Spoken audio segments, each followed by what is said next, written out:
चलिए बोर्ड पर देखिए सब कोई। ठीक। मॉडर्न फिजिक्स का एक बहुत इंपॉर्टेंट क्वेश्चन बोर्ड पर बताया जाएगा अभी। 5 नंबर्स का क्वेश्चन है, बहुत इंपॉर्टेंट क्वेश्चन है न्यूक्लियस फिजिक्स से। और यह क्वेश्चन पूछा भी हुआ बहुत बार एग्जाम में, ये आने की भी ज्यादा संभावना होती है। न्यूक्लियस फिजिक्स से यही एक क्वेश्चन बनता है जो 5 नंबर का होता है। ठीक कि किसी रेडियो एक्टिव पदार्थ का अर्ध आयु काल क्या होता है तथा माध्य आयु काल क्या होता है, या इससे आप क्या समझते हैं, और साथ में रेडियो एक्टिव क्षयता का नियम को क्या करें, सत्यापित करें। बहुत इंपॉर्टेंट क्वेश्चन है, बहुत ज्यादा। ठीक, तो सबसे पहले इसमें हमसे पूछा है काची अर्ध आयु काल क्या है।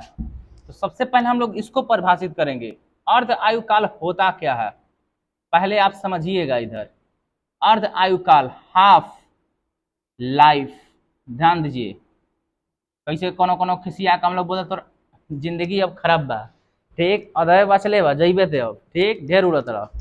ठीक ना, तो वही बात है। अर्ध आयु काल क्या, कोई रेडियो एक्टिव पदार्थ जैसे यूरेनियम है, थोरियम है, प्लूटोनियम है, इन सब का आयु काल कितना होता है। कि मान लीजिए कि यूरेनियम को फोड़ दें हम, तो हमारे क्षेत्र में जो वायरस फैलाएगा बस वायरस का कितना आयु काल होगा, कई सालों तक चलेगा। वजह यह नहीं है कि आप किसी रेडियो एक्टिव पदार्थ को फोड़ देते हैं, फोड़ने के बाद तो कुछ नहीं होता है। जिस दिन फोड़िएगा उस दिन कुछ नहीं होगा, होगा अगला दिन से। ठीक ना, जब उसका रेडिएशन पूरा किस में फैल गया हो, हवा में फैल गया हो। जो लोग भी सांस लेंगे सांसें टना जाएगा। अब गाना गाते फिरिएगा, सांस में तेरी सांस मिले, तो बात आई ना समझ में। ठीक, तो कारण वही है, रेडियो एक्टिव पदार्थ बहुत खतरनाक पदार्थ होता है। इसका अर्ध आयु काल ज्ञात करना, इसका माध्य आयु काल ज्ञात करना, यही इंपॉर्टेंट सवाल होता है। और यही सवाल क्वेश्चन एग्जाम में हमारा पूछा भी जाता है। तो पहले ध्यान से सुनिएगा कथन क्या होता है कि अर्ध आयु काल कहते किसे हैं। तो रेडियो एक्टिव पदार्थ में से प्रैक्टिकली समझा जाए तो सबसे पहले एन नॉट क्या होता है, इस बात को समझिए। एन नॉट वह रेडियो एक्टिव पदार्थ होता है जो प्रारंभ में नाभिकों की संख्या, एन नॉट, नॉट जहां लग गया प्रारंभ में। ठीक, ये एन से न्यूक्लियस होता है, न्यूक्लियस का नंबर्स बताया जा रहा है यहाँ पे। एन नॉट लगा दिया गया, इसका मतलब प्रारंभ में नाभिकों की संख्या कुल कितनी रही होगी, एन नॉट। तो पहले इन सब सिंबल को समझिए आप। इससे आप क्या कहिएगा, प्रारंभ में नाभिकों की संख्या, टना टना बोलिए, किसकी संख्या, नाभिकों की संख्या। ध्यान दीजिए इधर, ठीक ना। और पूरा एन लिख दिया जाए तो ये नाभिकों की कुल संख्या हो जाएगा। कैसी संख्या, नाभिकों की कुल संख्या, या इसी को बोलते हैं अविघटित, अविघटित, अविघटित नाभिकों की संख्या। किसकी संख्या, नाभिकों की संख्या जो अभी विघटित ना हुआ हो, अविघटित हो, सुरक्षित हो। ठीक, उसी को हम लोग बोलते हैं। तो जनरली आप इसे जानिए कुल नाभिकों की कुल संख्या के नाम से। और एन नॉट क्या है, तो प्रारंभ में नाभिकों की संख्या। तो अर्ध आयु काल यही होता है। अगर इस बात को समझ रहे हैं तो डेफिनेशन समझ में आएगी, फॉर्मूला रट नहीं सकते आप। ध्यान दीजिए इधर, सिंपल सा बात है कि वह समय, हमारे पास एक समय हो टी, जब यह समय टी रहा हो और यही समय कुछ समय पश्चात यह आधा हो जाए, क्या आधा हो जाए, यह समय, तब जाके नाभिकों की जो कुल संख्या है, प्रारंभ में नाभिकों की संख्या का अगर आधा हो जाता है तो यही क्या कहलाता है, अर्ध आयु काल कहलाता है। ध्यान से समझिए, यह एक समय है, वह समय जिस पर रेडियो एक्टिव नाभिकों की कुल संख्या प्रारंभ में नाभिकों की संख्या की क्या हो जाती है, आधी हो जाती है, तो उसे क्या कहते हैं हम लोग, अर्ध आयु काल कहते हैं। आप परिभाषा ध्यान से सुनिए और परिभाषा आपको खुद लिखना है यहाँ पे। ठीक ना, ध्यान दीजिए, यहाँ पे हम परिभाषा बोल रहे हैं, आपको सुना रहे हैं, डेफिनेशन आपको खुद से पुट करना है। ठीक, यहाँ पे समझाया गया, ध्यान दीजिए क्या समझाया गया। एन नॉट क्या है, प्रारंभ में नाभिकों की संख्या। एन क्या है, तो नाभिकों की कुल संख्या, या इसी को कभी कभी बुक्स में लिख देता है अविघटित नाभिकों की संख्या। अविघटित मतलब मुझे खर्चा नहीं हुआ है। ठीक है, आप पॉकेट में बचा कर रखे हैं कि दशहरा आ गया, बात आएगी ना समझ में। ठीक, तो वही बात है, कहीं पैसा खर्चा नहीं हुआ है। तो कुल एन, प्रारंभ में एन नॉट। अब यही वो समय है जिस पर नाभिकों की संख्या क्या हो जाता है, एन नॉट बटा में 2। तो यहीं से परिभाषा आप ध्यान से सुनिएगा, आपको खुद कॉपी में नोट करना है और लिखना है। क्या बोला गया कि वह समय, क्या बोला गया, वह समय जिस पर नाभिकों की कुल संख्या, प्रारंभ में नाभिकों की कुल संख्या की कितनी हो जाती है, आधी हो जाती है, उसे क्या कहते हैं हम लोग, अर्ध आयु काल कहते हैं। क्या कहते हैं, अर्ध आयु काल को टी हाफ से डिनोट करते हैं। जिसे टी हाफ, है पूरा, है आधा, आधा मतलब 1/2। क्लियर, फिर से परिभाषा ध्यान से सुनिए और नोट कीजिए, यहाँ पे आपको खुद से नोट करना है। ठीक, क्या बोला गया, ध्यान से सुनिए, वह समय जिस पर प्रारंभ में नाभिकों की संख्या, ठीक, सॉरी, जिस पर नाभिकों की कुल संख्या प्रारंभ में नाभिकों की संख्या क्या हो जाती है, आधी हो जाती है। फिर से एक बार सुनिए, वह समय जिस पर नाभिकों की कुल संख्या प्रारंभ में नाभिकों की संख्या की क्या हो जाती है, आधी हो जाती है, तो वही समय क्या कहलाता है, अर्ध आयु काल कहलाता है। रेडियो एक्टिव पदार्थ का अर्ध आयु काल यही होता है कि वह समय जिस पर नाभिकों की कुल संख्या प्रारंभ में नाभिकों की कुल संख्या की कितनी हो जाती है, आधी हो जाती है, तो वह क्या कहलाता है, अर्ध आयु काल कहलाता है। क्लियर? अब ध्यान से समझिए, अब इसका फॉर्मूला आखिर प्रूफ होता कैसे है। आखिर टी हाफ जो है इसका वैल्यू होता है हमारे पास log 2 बटा में लेमडा, या इसको हम लोग जनरली कन्वर्ट करते हैं तो 0.693 बटा में लेमडा आता है, यह इसका वैल्यू होता है। यह होता कैसे है, अब ये वैल्यू डायरेक्ट नहीं लिखना आपको, अब ये प्रूफ करके बताया जाएगा।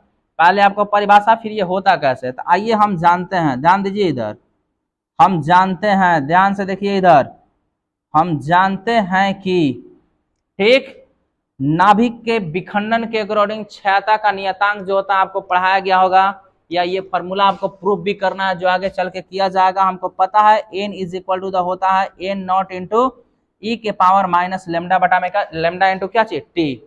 तो यहीं पे आपको कंडीशन डालना है, ध्यान दीजिए इधर, यदि टी किसी समय के लिए कितना हो जाए, आधा, कितना हो जाए, आधा, जो यहाँ परिभाषा के समय में बताया गया कि वह समय जिस पर ठीक नाभिकों की कुल संख्या प्रारंभ में नाभिकों की संख्या की आधी हो जाती है, उसे क्या कहते हैं, अर्ध आयुकाल कहते हैं। ध्यान दीजिए, तो वही बात है, यदि टी कितना हो जाए, आधा, तब ठीक एन का जो वैल्यू है वह कितना हो जाता है, एन नॉट बटा में 2।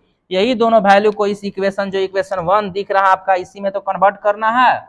देखिए ध्यान से किस तरीके से कन्वर्ट करेंगे हम लोग। ठीक, हमारे पास पता है इक्वेशन 1 से, ठीक, n is equal to the, ऊपर से लिखते हैं थोड़ा, ठीक, फ्रॉम इक्वेशन फर्स्ट हमको पता है n is equal to the n nought into E के power minus lambda into T. अब हम कन्वर्ट कर दिए, यहाँ पे n का वैल्यू कितना ले लिया गया है, n नॉट बाई 2। तब यहाँ पे n नॉट इंटू ई के पावर लेमडा और t के जगह पे हम लोग भरेंगे t हाफ, कितना, n नॉट से n नॉट कट जाएगा, बचा 1/2 और e के power minus lambda into t half. अब ये पावर माइनस में हो, ज्यादातर आपको जानकारी ना हो तो हम यहाँ बता दें, यदि a के पावर माइनस सेम होता है तो इसको हम लोग बटा में लिख सकते हैं, है ना, लिखा जा सकता है ऐसा। तो आइए हम इसे बटा में लिख सकते हैं, 1/2 इज इक्वल टू द 1 बटा में e के power minus lambda T half. Clear? Cross multiply करिएगा तो हाई हमें मल्टीप्लाई और हाई हमें, तो e के पावर माइनस e के power lambda into t half is equal to the कितना, 2। दोनों तरफ लॉग लेने पर, क्या करने पर, लॉग, ठीक, लॉग लेने पर, तो e के पावर, ठीक, लॉग e के power lambda into t half is equal to the का लिखिएगा log 2। और यहाँ पर एक फार्मूला लगता है, जैसे आपको पता होना चाहिए कि log m के पावर n का फार्मूला होता है n into log m। Clear है ना? तो यह एक, ये सब फार्मूला अगर आपको पता नहीं है तो आप बार बार फंसीएगा, इसलिए यहाँ पे सोचा गया तो एक एक डिटेल बताया जाए, क्योंकि बहुत इंपॉर्टेंट क्वेश्चन है न्यूक्लियस फिजिक्स का, यही 5 नंबर्स का क्वेश्चन बनता है। फिर से आप परिभाषा पर ध्यान दीजिएगा, क्या बोला गया, फिर से एक बार परिभाषा ध्यान से सुन लीजिए, क्योंकि परिभाषा आपको खुद से लिखना है। परिभाषा अगर लिखने लगा जाए तो यहाँ पे बहुत टाइम लगेगा, और आपको वीडियो बनाया जा रहा है सिखाने के लिए, ताकि आप पढ़ चुके हैं, आप प्रैक्टिस कीजिए। परिभाषा तो आपके कॉपी में भी होगा, लेकिन एक बार ध्यान से सुनिए कि वह समय जिस पर नाभिकों की कुल संख्या, नाभिकों की कुल संख्या प्रारंभ में, नाभिकों एन नॉट को क्या पढ़ते हैं, प्रारंभ में, तो वह समय जिस पर नाभिकों की कुल संख्या, प्रारंभ में नाभिकों की संख्या क्या हो जाती है, आधी हो जाती है, उसी को क्या कहते हैं, अर्ध आयुकाल कहते हैं। और उसी का फॉर्मूला प्रूफ किया जा रहा है। यहाँ तक क्लियर रहा होगा। अब इसको इस सूत्र बैठाएंगे तो पूरा का पूरा पावर में है, यह आ जाएगा नीचे lambda T half into log कितना, E is equal to the log 2, और ई को एंटी लॉग बोलते हैं हम लोग, इसलिए ई का वैल्यू 1 होता है, कितना होता है, 1। तो हमारे पास बचेगा लेमडा टी हाफ गुना 1 is equal to the log, 1 कहां से आता, लॉग ई का वैल्यू होता है कितना, 1। अब हमको टी हाफ का मान निकालना है, किसका वैल्यू, टी हाफ, तो यह आ गया log 2, लेमडा इंटू में आ गया कहाँ, बटा में, यही अर्ध आयु काल होता है, क्या होता है, अब इसको एक लाइन और बढ़ा दिया जाता, टी हाफ log 2 का वैल्यू होता 0.693, कितना होता 3 बटा में लेमडा। ठीक, अब यह आ गया हाफ लाइफ। क्लियर, किसका, तो रेडियो एक्टिव मटेरियल का। कोई भी रेडियो एक्टिव मटेरियल होता है तो उसका हाफ लाइफ इतना ही होता है, ध्यान दीजिए। T half is equal to, इसका वैल्यू डायरेक्ट पूछता है, ऑब्जेक्टिव में ही पूछता है 0.693 बटा में लेमडा। हालांकि बता दिया जाए लेमडा क्या होता था, लेमडा होता है क्षयता नियतांक, आपको पढ़ाया गया होगा। रेडियो एक्टिव पदार्थ का क्षयता नियतांक होता है का चीज, ठीक, लेमडा। क्लियर, तो ध्यान दीजिए अभी। और आगे आपका सवाल पूछा हुआ है इसमें, देखिए ये तो अर्ध आयुकाल क्या हुआ। एक बार आप फिर से अर्ध आयुकाल का परिभाषा ध्यान से सुनिए, नहीं तो परिभाषा लिखना पड़ेगा। देखिए यहाँ पे लिख देते हैं का चीज, वह समय, क्या चीज, वह समय जिस पर, ठीक, रेडियो एक्टिव, कौन सा, जिस पर रेडियो एक्टिव नाभिकों की कुल संख्या, किसके, नाभिकों की कुल संख्या। अब कुल संख्या को हम लोग किससे लिखते हैं, एन से।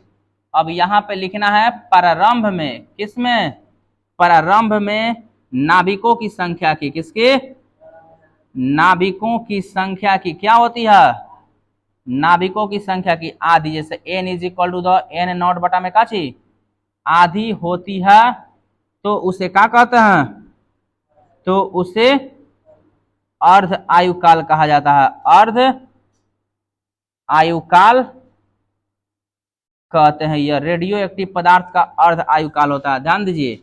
और यही अर्ध आयुकाल को टी हाफ से सूचित करते हैं, और टी हाफ बराबर फार्मूला प्राप्त हो चुका है log 2 बटा में लेमडा। दिखा कुछ कि नहीं, या टी हाफ का मतलब होता है log 2 का वैल्यू रख देंगे लोग तो 0.693 बटा में क्या लेमडा। बार बार चर्चा किया जा रहा है लेमडा क्या है, तो यहां से आप लेमडा का भी वैल्यू बता सकते हैं 0.693, अविभागा में लेमडा ही यहाँ। क्लियर, और इस फार्मूले का यूज होता है औसत आयुकाल निकालते समय।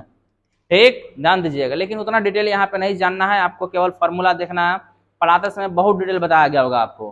ठीक, आपको यहाँ पे क्वेश्चंस करवाया जा रहा है। ठीक, अब नॉलेज का काम नहीं है, ध्यान दीजिए, अब आपको यहाँ रिजल्ट आना चाहिए। ढेर नॉलेज बटरा गया कॉलेज में पढ़ पढ़ के। ठीक, कॉलेज में पढ़ते ही इसीलिए, किस लिए, कि नॉलेज प्राप्त हो, ढेर हो गया, एनियो का नॉलेज प्राप्त हो जाता है। ठीक नो, तो ये अर्ध आयुकाल क्या है, कंप्लीट हुआ। 5 मार्क्स का क्वेश्चन है। एक बार परिभाषा फिर से रिपीट कीजिए, अर्ध आयुकाल कहते किसे हैं, तो वह समय जिस पर, ठीक, रेडियो एक्टिव नाभिकों की कुल संख्या प्रारंभ में नाभिकों की संख्या की आधी हो जाती है, तो उसे क्या कहते हैं, अर्ध आयुकाल कहते हैं। ठीक, अब आता है हेडिंग, देखिए किसका, तो मध्य आयुकाल का। यहाँ हेडिंग देते हैं हम, आ जाएगा इतना में, कौन सा, या इसको औसत भी बोलते हैं, क्या बोलते हैं, औसत आयु, या कभी कभी इसी को पूछ देगा किससे, माध्य आयु। क्या पूछ देगा, माध्य आयु। ध्यान दीजिएगा, माध्य आयु कहते किसे हैं, ये भी आप फॉर्मूले पर ध्यान दीजिए, फॉर्मूला के अनुसार आपका डेफिनेशन बनता है यहाँ पे। इसी को बोलते हैं एवरेज, क्या बोलते हैं, एवरेज लाइफ। ठीक, और हम लोग का भी एवरेज लाइफ है कि आप 70 वर्ष जिंदा रहिएगा, है ना। तो रेडियो एक्टिव पदार्थ का भी एवरेज लाइफ होता है, यह कितना होता है, तो इसी को आपको ज्ञात करना है कि आखिर एवरेज लाइफ कहते किसे हैं। ठीक है ना, ध्यान दीजिए, एवरेज लाइफ कहते किसे हैं, तो यह रेडियो एक्टिव पदार्थ का कुल आयु होना चाहिए, और साथ में रेडियो एक्टिव पदार्थ जो होता है उसकी कुल संख्या होना चाहिए। तो इसी के अनुपात को हम लोग क्या कहते हैं, क्या कहते हैं, औसत आयु। तो ध्यान से समझिएगा, इसका पहले फॉर्मूला लिखते हैं। इस औसत का आयु को हम लोग टॉर्क से सूचित करते हैं, का जिसे टॉर्क से। डेफिनेशन क्या होता है, एक लाइन में आपको समझना है, और आपको डेफिनेशन खुद से पुट करना है। आप इस फार्मूले को देखकर डेफिनेशन बता सकते हैं। देखिएगा, तो बोला गया कि औसत आयु काल कहते किसे हैं, तो रेडियो एक्टिव नाभिक, क्या लिखा गया, रेडियो एक्टिव नाभिक, नाभिक का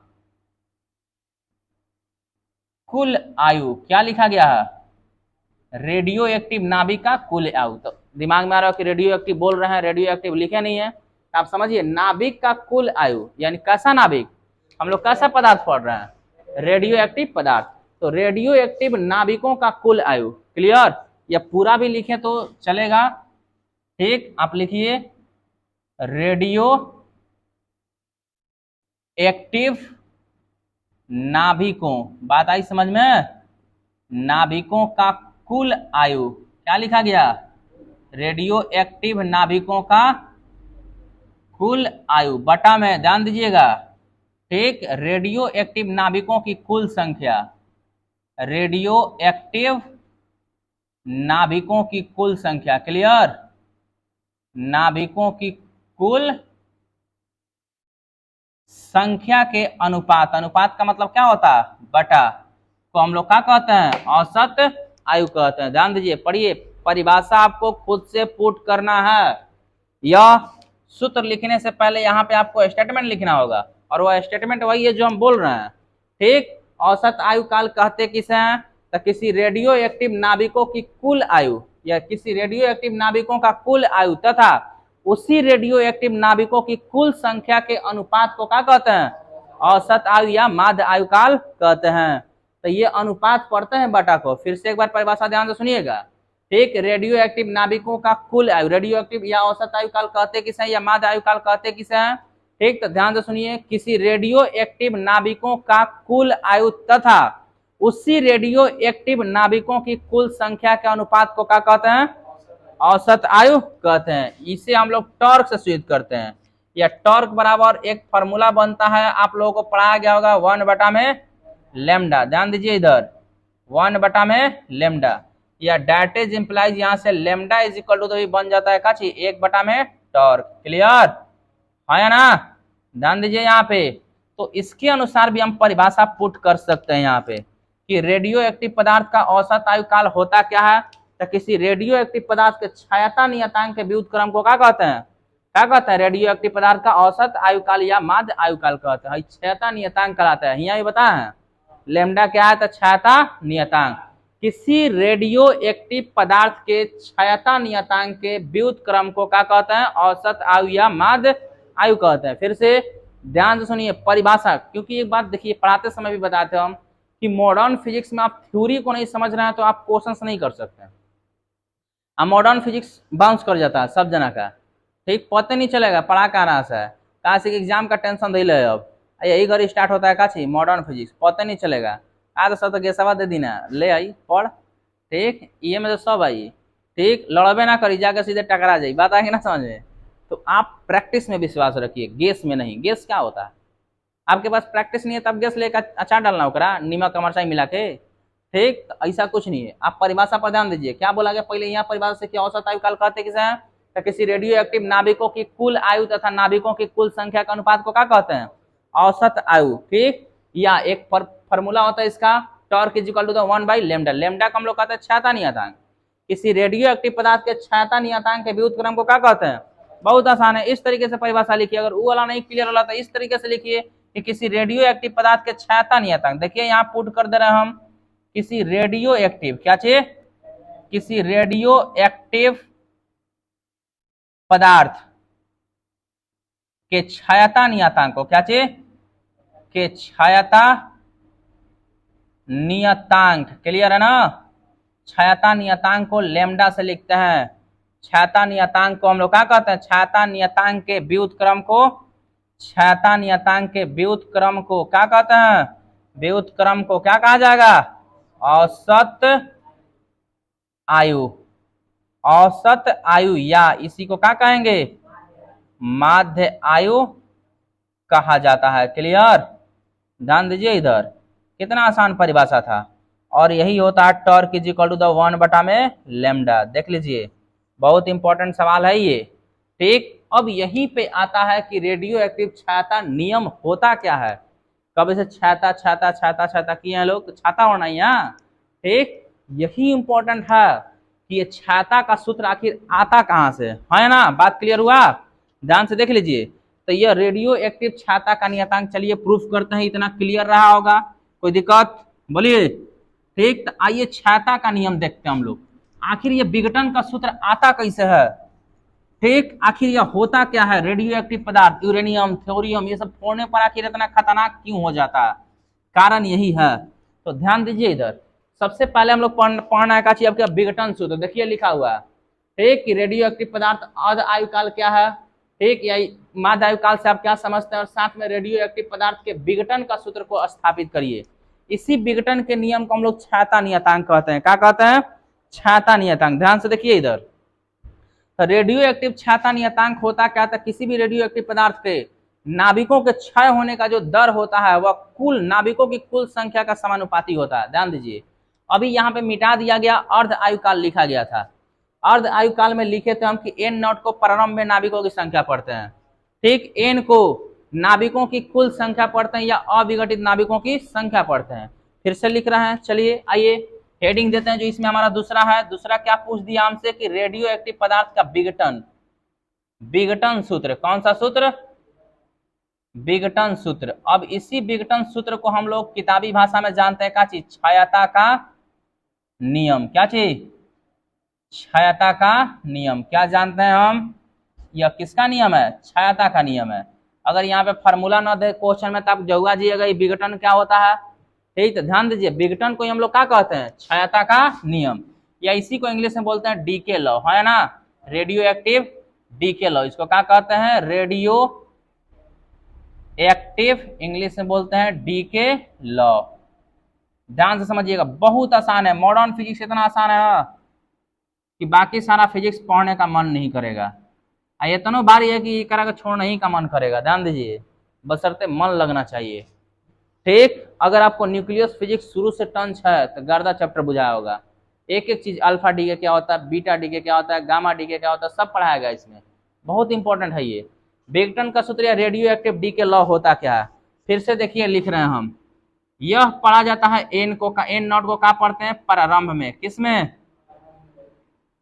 प्रारंभ में। क्या चीज? नाभिकों की संख्या। किसकी संख्या? नाभिकों की संख्या। फिर से वही बात, एन को क्या पढ़ते हैं? तब देखिए, अविघटित नाभिकों की संख्या, अविघटित नाभिकों की संख्या। किसकी संख्या? नाभिकों की संख्या। तो दिमाग में आएगा, तो अभी तक कुल संख्या बताए हैं, अभी अविघटित लिख दिए, तो एक को कहते हैं क्या चीज? नाभिकों की कुल संख्या। ध्यान से देखिएगा, नाभिकों की कुल संख्या। ध्यान दीजिए इधर, ठीक, नाभिकों की कुल संख्या। तो ऐसा मान लीजिए, माना कि एन नॉट किसी भी रेडियो एक्टिव पदार्थ में प्रारंभ में नाभिकों की संख्या है, और उसी वक्त माना कि एन उसी रेडियो एक्टिव पदार्थ के कुल नाभिकों की संख्या है, ठीक। तब आते हैं, यह क्या बोलता है? क्षयता का नियम। क्या बोलता है? तब मान लीजिए कि dt समय में, ठीक, वह नाभिक dn संख्या से क्या हो जाता है? क्षय हो जाता है। dn संख्या से क्या होता है? क्षय होता है, ठीक। तो क्षयता का नियम कहता क्या है? ध्यान से देखिए, तो क्षयता के नियम के अनुसार, तो क्षयता के नियम के अनुसार देखिए, ये जो परिभाषा बनेगा आपका, ध्यान से समझिए, क्षयता का नियम क्या था? अगर dn बटा में dt लिख दिए हम, तो जहां भी डिफ्रेंसिएशन लग जाए वह रेट ऑफ चेंज को दिखाता है। बात आई समझ में? जहां भी डिफ्रेंसिएशन लगे वह किसको दिखाता है? रेट ऑफ चेंज की। तो इसको हम लोग क्या बोलेंगे?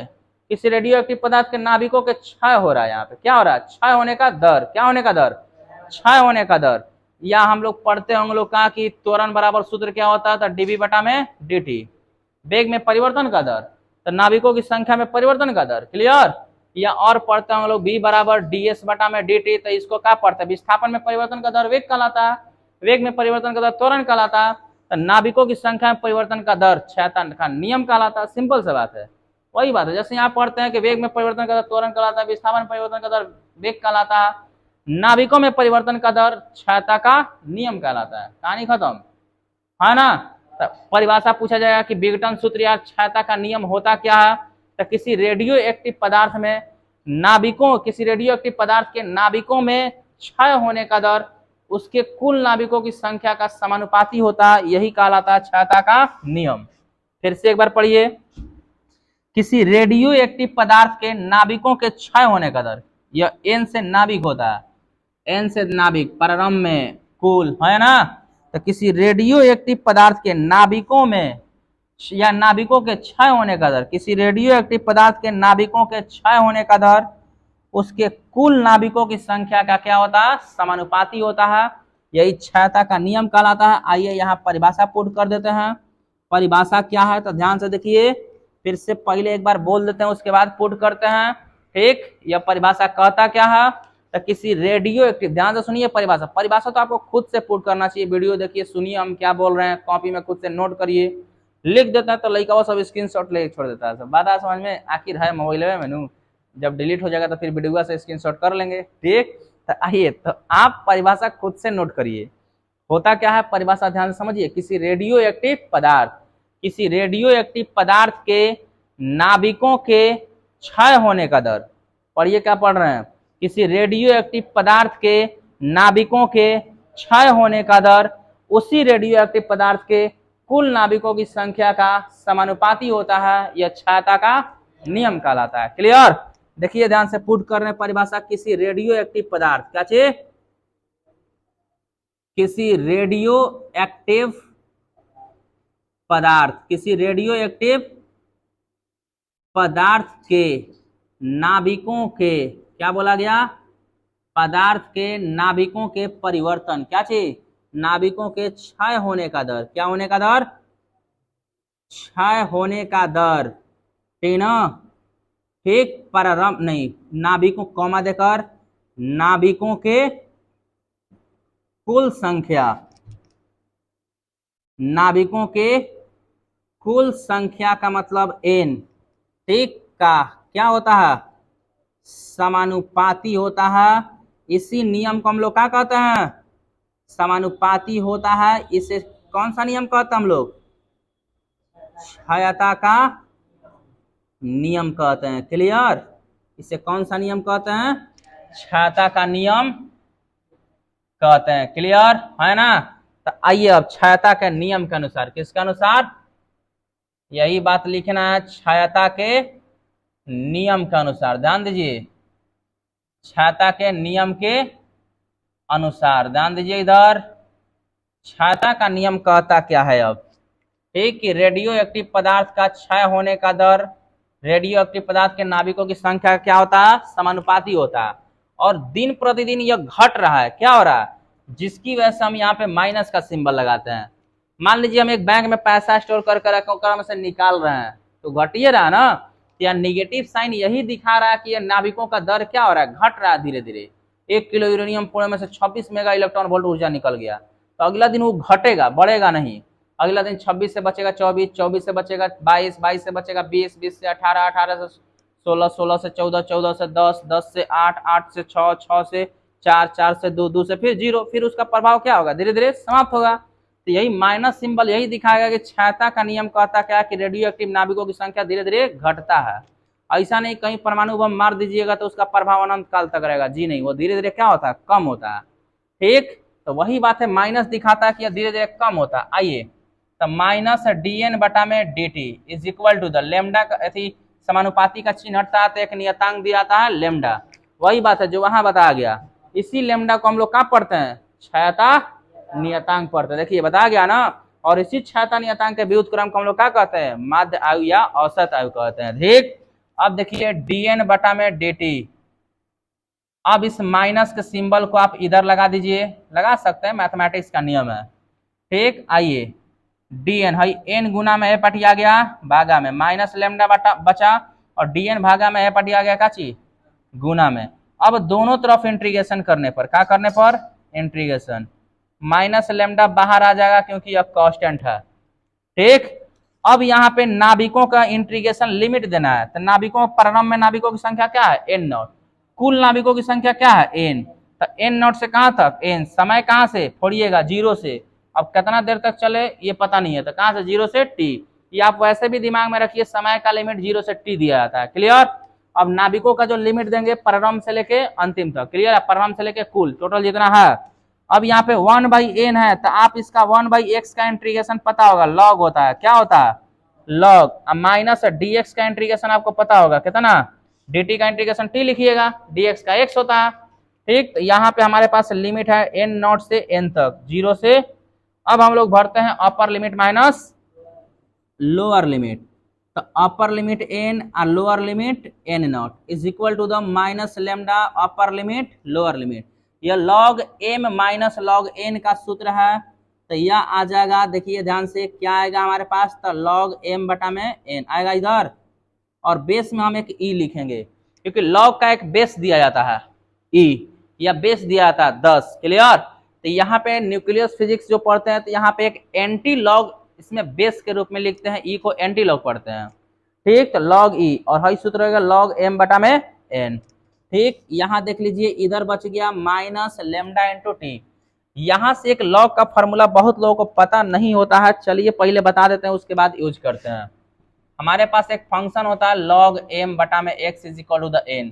तो m जब x को ठेलता है ना तो m बराबर बचता है x के पावर n।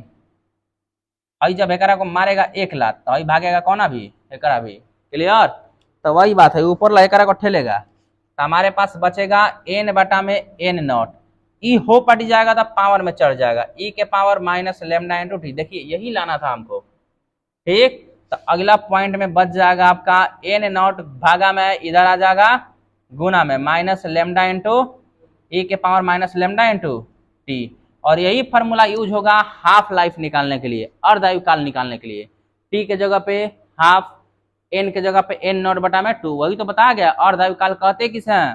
ठीक, तो वह समय जिस पर नाभिकों की कुल संख्या, प्रारंभ में नाभिकों की संख्या कितनी हो जाती है, आधी हो जाती है, वही अर्ध आयुकाल कहलाती है। और यही जो सूत्र प्राप्त हुआ, तो यही सूत्र, ठीक, रेडियो एक्टिव नाभिक के विघटन का सूत्र कहलाता है। क्लियर। यही जो फॉर्मूला प्राप्त हुआ, अतः यहाँ पे एक लास्ट में एक बात लिखेंगे हम, अतः यह सूत्र, ठीक, रेडियो एक्टिव, क्या लिखेंगे हम लोग, रेडियो एक्टिव नाभिकों के, रेडियो एक्टिव नाभिकों के विघटन का, क्या चीज, विघटन का गणितीय रूप है। कौन सा रूप, गणितीय रूप है। बहुत इंपॉर्टेंट क्वेश्चन था ये, और ये क्वेश्चन तीनों साथ में ही आता है कि रेडियो एक्टिव पदार्थ होता क्या है। ठीक, रेडियो एक्टिव पदार्थ के अर्ध आयुकाल को परिभाषित करें, माध्य आयुकाल को परिभाषित करें, और साथ में क्षयता के नियम को लिखें और सत्यापित करें जो आपको बताया गया था। लास्ट में फिर से एक बार हम आपको परिभाषा बता देना चाहते हैं कि अर्ध आयुकाल किसे कहते हैं, आप जरूर से जरूर नोट कीजिए इसको। अर्ध आयुकाल होता क्या है, तो ध्यान से सुनिए, वह समय जिस पर नाभिकों की कुल संख्या, प्रारंभ में नाभिकों की संख्या की आधी हो जाती है, उसे क्या कहते हैं, अर्ध आयुकाल कहते हैं। माध्य आयुकाल क्या कहते हैं, या औसत आयुकाल कहते हैं, किसे कहते हैं, रेडियो एक्टिव पदार्थ का औसत आयुकाल जो होता है, रेडियो एक्टिव पदार्थ के नाभिकों के कुल आयु तथा रेडियो एक्टिव पदार्थ के नाभिकों की कुल संख्या के अनुपात के बराबर होता है। क्लियर। या इसको एक अन्य परिभाषा के रूप में आप बोल सकते हैं कि किसी रेडियो एक्टिव पदार्थ के क्षयता नियतांक के व्युत्क्रम को क्या कहते हैं, ठीक, औसत आयु या माध्य आयुकाल कहते हैं। ठीक, अब यहाँ से आपको एक और सवाल आया, क्षयता नियतांक किसे कहते हैं, क्षयता का नियम क्या होता है, किसका नियम, ये बात समझ रहे हैं तो आप परिभाषा बना सकते हैं। किसी रेडियो एक्टिव पदार्थ के नाभिकों में परिवर्तन, ठीक है ना, किसमें परिवर्तन, या नाभिकों के क्षय होने का दर, इसी को परिवर्तन पढ़ते हैं, इसी को क्षय पढ़ते हैं। तो किसी रेडियो एक्टिव पदार्थ के नाभिकों के क्षय होने का दर उसी रेडियो एक्टिव पदार्थ के नाभिकों की कुल संख्या का क्या होता है, समानुपाती होता है। अगर इस बात को समझ पा रहे हैं तो ये आप प्रूफ कर पाइएगा, नहीं समझ रहे हैं तो ज्यादा कर पाइएगा। क्लियर। ठीक, ज्यादा मतलब छापिएगा कहीं से चीट, तो कौन है में, तो बेल्ट में, तो कॉलर में, तो एने ओने छुपैले रहिएगा, ओकर बाद मौका देख के निकालिएगा। मौके पर ना छक्का मारा जाता है, सब लोग चौका मारता, हम लोग छक्का मारेंगे सीधे। ठीक, कंप्लीट हुआ। बहुत इंपॉर्टेंट क्वेश्चन था आपका न्यूक्लियस फिजिक्स से। अब इसके बाद इस चैप्टर का एक और क्वेश्चन बनता है, नाभिकीय रिएक्टर क्या है। ठीक, इससे पहले हमको एक बात जानना होगा, नाभिकीय श्रृंखला अभिक्रिया क्या होता है, जो दो प्रकार का होता है, एक नियंत्रण वाला, एक अनियंत्रण वाला। तो अनियंत्रण वाला नाभिकीय जो श्रृंखला अभिक्रिया होता है वो परमाणु बम में होता है, नियंत्रण वाला जो होता है नाभिकीय रिएक्टर होता है। तो हम लोग को यहाँ पे नाभिकीय रिएक्टर पढ़ना है, क्या पढ़ना है, अगला क्लास में आपको बताया जाएगा नाभिकीय रिएक्टर क्या होता है। तब तक इसको इतना प्रैक्टिस कीजिए। क्लियर।